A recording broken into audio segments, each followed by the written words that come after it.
This is the eighth update in our continuing coverage of the Pahalgam terror attack and its cascading impact across the region.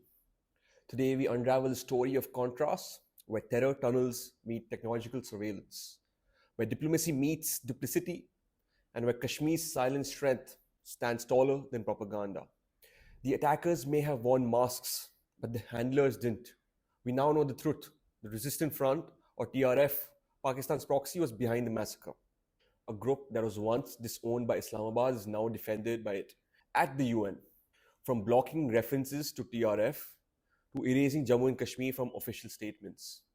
Pakistan used its position on the UN Security Council to manipulate global language. But the evidence on the ground tells another story.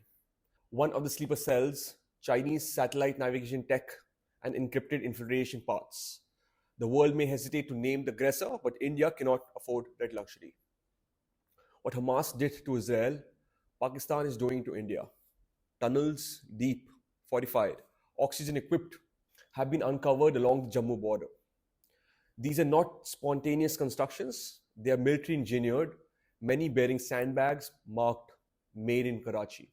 Since 2002, 22 tunnels have been discovered, and intelligence suggests there are more. Terrorists have used these passages not just for infiltration, but for narcotics smuggling and arms transfer.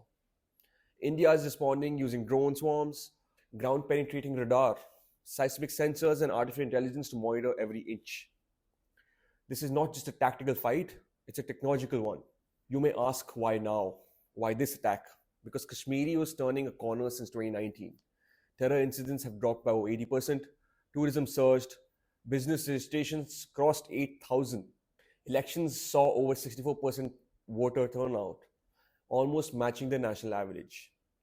The progress didn't fit Pakistan's narrative, so they shifted the violence from the valley to Jammu, targeting Hindu pilgrims and tourists to spread fear. But the valley responded, not with outrage, but with unity. Mosques condemned the killings, shops shut down in silent protests. Kashmir spoke, and spoke for peace. While India mourned its dead, Howard hosted Pakistan's foreign minister. A terror-sponsoring state was given a global stage. Indian students also protested, but Howard shrugged. This is not academia, it's whitewashing.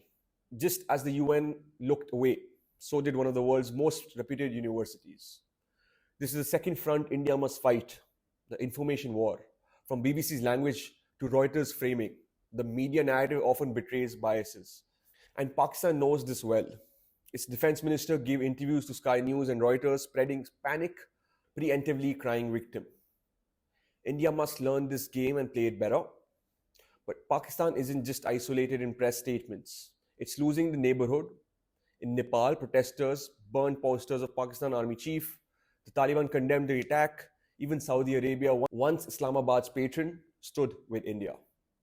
And Turkey, yes, it issued a cautious condemnation, calling the attack heinous and referring to Jammu and Kashmir, which is a first.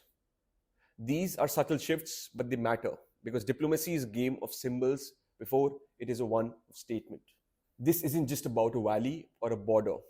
It's about defining India's red lines, and it's about building a new doctrine where cross-border terror is met with global exposure, technological countermeasures, and domestic unity.